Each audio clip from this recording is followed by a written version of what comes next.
অবস্থা হয় কলেজ পড়ুয়া ছাত্রদের, ভার্সিটি পড়ুয়া ছাত্রদের, স্কুল পড়া ছাত্রদের কি হবে? কথা বলেন ঠিক কিনা? এই জন্য ডক্টর ইউনূস সাহেবকে বলবো, এই বাংলাদেশ থেকে এই প্রেম প্রীতি ভালোবাসাকে হারাম করা হোক, হারাম করা হোক, হারাম করা হোক। আমাদেরকে যেইভাবে জীবন পরিচালনা করার আদেশ আল্লাহ তাআলা করেছেন, আমরা সেইভাবেই আমরা আমাদের জীবন যাপন করব, আমাদের জীবন পরিচালনা করব। এখন আল্লাহ পাক রব্বুল আলামিন বলতেছেন, ওয়াকাদা রাব্বুকা আল্লা তা'বুদু ইল্লা ইয়াহু। আল্লাহ তাআলা বলতেছেন, ওয়াকাদা রাব্বুকা আল্লা তা'বুদু ইল্লা ইয়াহু। ও আমার বান্দারা, তোমরা সর্বপ্রথম আমি আল্লাহ পাক রব্বুল আলামিনের হুকুম আহকাম মানো, আমার বন্দেগী করো, আমার ইবাদত করো।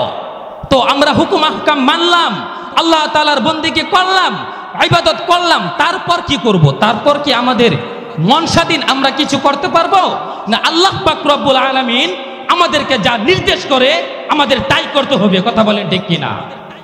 তো আল্লাহ পাক রব্বুল আলামিন এর পরের শব্দে বলতেছেন, ওয়াবিল ওয়ালিদাইনি ইহসানা। কি বলতেছেন? ওয়াবিল ওয়ালিদাইনি ইহসানা। ও আমার বান্দারা, তোমরা আমার হুকুম আহকাম, আমার ইবাদত বন্দেগী করার পর ওয়াবিল ওয়ালিদাইনি ইহসানা, তোমরা তোমাদের পিতামাতার সাথে সৎ ব্যবহার করো, সৎ আচরণ করো, অসৎ আচরণ থেকে বিরত থাকো। উফি ওয়ালা তানহারহুমা, এবং তোমাদের মা বাবার সাথে তোমরা উফ শব্দটি উচ্চারণ করিও না। কথা বলেন ঠিক কিনা? কথা কার? কথা আল্লাহর না? তো এখন আমরা করি কোনটা?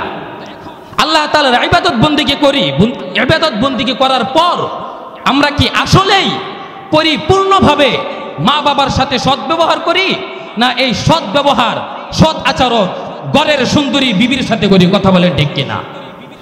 সৎ ব্যবহার, সৎ আচরণ করি বন্ধু বান্ধবের সাথে, সৎ ব্যবহার, সৎ আচরণ করি এই আপনার কি বলে ছেলে সন্তানদের সাথে, কিন্তু বৃদ্ধ মা বাবার সাথে আমরা সৎ ব্যবহার, সৎ আচরণ করি না। তো আল্লাহ তাআলার এই কোরআনের আইন কি আমাদের মানা হলো? আমরা কি আল্লাহ তাআলার এই কোরআনের আইন এটা কি আমরা পূর্ণাঙ্গভাবে মানলাম? মানলাম না। আল্লাহ তাআলা সৎ ব্যবহার, সৎ আচরণ করতে বলতেছেন মা বাবার সাথে।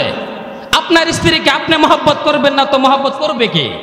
আপনি মহব্বত করুন যতটুকু আপনাকে আল্লাহ তাআলা আদেশ করে, যতটুকু আল্লাহ তাআলা আপনাকে নির্দেশ করে ততটুকু করুন। আর আপনার মা বাবার সাথে সৎ ব্যবহার, সৎ আচরণ করার জন্য যতটুকু আদেশ করে ততটুকু করুন, তার বেশি একটুখানি প্রয়োজন নাই। কথা বলেন ঠিক কিনা? মাদ্রাসায় পড়ুয়া ছাত্রদের যদি এই অবস্থা হয়, কলেজ পড়ুয়া ছাত্রদের, ভার্সিটি পড়ুয়া ছাত্রদের, স্কুল পড়ুয়া ছাত্রদের কি হবে? কথা বলেন ঠিক কিনা? স্কুল পড়ুয়া ছাত্রদেরকে আনেন, এখানে আনেন, কলেজ পড়ুয়া ছাত্রদেরকে আনেন, আনার পর যদি জিজ্ঞেস করেন ওয়াবিল ওয়ালিদাইনি ইহসানা, এটার অর্থটা বলতে কি পারবে? বলতে পারবে? উফি ওয়ালা তানহারহুমা, আল্লাহ তাআলা কি বলতেছেন ভাই তুমি বলো, বলতে পারবে? আর যদি আমাদের মাদ্রাসার একটি কিতাব জামাতের ছাত্রকে আনেন, সে কিন্তু অবশ্যই বলে দিবে। সমস্যা হচ্ছে এক জায়গায়, এই যে নারীর সাথে সম্পর্ক। এই জন্য ডক্টর ইউনূস সাহেবকে বলবো, এই বাংলাদেশ থেকে এই প্রেম প্রীতি ভালোবাসাকে হারাম করা হোক, হারাম করা হোক, হারাম করা হোক। আর যে সকল সন্তান তার মা বাবার সাথে অসৎ আচরণ করবে, অসৎ ব্যবহার করবে, হোক যে সে হাফেজ, হোক মাওলানা, হোক মুফতি, যদি কোনো সন্তানের প্রতি তার মা বাবা সন্তুষ্টি না থাকে, তাহলে ডক্টর ইউনূস সাহেবকে বলবো আপনি ওই সন্তানের ব্যাপারে আপনি আইনি ব্যবস্থা নেবেন। কথা বলেন ঠিক কিনা? আর যদি মা বাবার সাথে যে সন্তানগুলো অসৎ আচরণ, অসৎ ব্যবহার করে, সেই সন্তানগুলোর প্রতি যদি সরকারিভাবে আইনি কোনো ব্যবস্থা নেওয়া হয়, ইনশাআল্লাহ সেই সন্তান কখনোই তার মা বাবার সাথে অসৎ আচরণ কখনোই করতে পারবে না। কথা বলেন ঠিক কিনা? এই হচ্ছে বর্তমান অবস্থা। কি হবে হাফেজ হয়ে, কি হবে আলেম হয়ে, কি হবে মুফতি হয়ে? একজন আলেমের কাছে যদি তার মা বাবা সেফটিতে না থাকতে পারে, কার কাছে তার মা বাবারা সেফটিতে থাকবে? তো সংগ্রামী সাথী ও বন্ধুগণ, আলোচনা আমার এটা না, কথা বললেই কথা বের হয়ে যায়। আমার মূল আলোচনা হচ্ছে তওবা এবং ইস্তেগফার। যারা এখনো পর্যন্ত মা বাবার প্রতি যাদের ভালোবাসা নাই, যে সন্তানগুলোর প্রতি মা বাবার দোয়া এবং ভালোবাসা নাই, যারা মা বাবার সাথে অসৎ আচরণ অসৎ ব্যবহার করেছো, তোমরা আল্লাহ তাআলার এই কোরআনের আইনকে তুড়ি মেরেছো, সময় এখনো আছে, তওবা করো।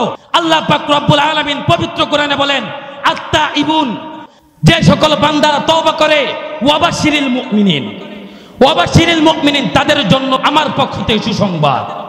আর আল্লাহ পাক রব্বুল আলামিনের কাছে যদি কোনো বান্দা তওবা করে, ইনশাআল্লাহ আল্লাহ পাক রব্বুল আলামিন ক্ষমা করে দিবেন। তো যারা মা বাবার সাথে অসৎ আচরণ অসৎ ব্যবহার এখনো পর্যন্ত করতেছেন, তাদের জন্য আমার মেসেজ, এখনো সময় আছে, ঠিক হয়ে যান, ভালো হয়ে যান, তওবা করুন, মা বাবার কাছে ক্ষমা চান, আল্লাহ পাক রব্বুল আলামিন আপনাকে ক্ষমা করে দিবে। আপনার জান্নাত, আমরা মানুষ হিসেবে আমরা যদি কাল মারা যাই, আর মারা যাওয়ার পর যদি আমরা জান্নাতে যেতে পারি, তাহলে আমাদের জন্য সৌভাগ্যবান আর হতে পারে না।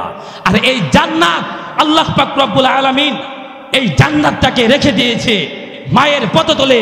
নবীজি বলেন, আল জান্নাতু তাহতা আকদামিল উম্মাহাত, তোমার জান্নাত হচ্ছে তোমার মার পদতলে। তো আল্লাহ পাক রব্বুল আলামিন আমাদেরকে সঠিক বুঝ দান করুক, মা বাবার সাথে সৎ ব্যবহার সৎ আচরণ করার তৌফিক দাও, এবং মা বাবার জন্য যেন দু হাত তুলে দোয়া করতে পারি, রব্বির হামহুমা কামা রব্বায়ানি সগীরা, ও আমার রব, আমার মা বাবাকে তোমার রহমতের ছায়াতলে বিস্তৃত করে নাও। ঠিক যেমনই ভাবে ওরা আমাকে সেই শৈশবকালে লালন পালন করে ওদের মায়ার ছায়া তুলে আগলে রাখতো। আল্লাহ পাক রব্বুল আলামিন আমাদেরকে সঠিকটা বুঝার তৌফিক দিক। সকলেই বলেন আমিন।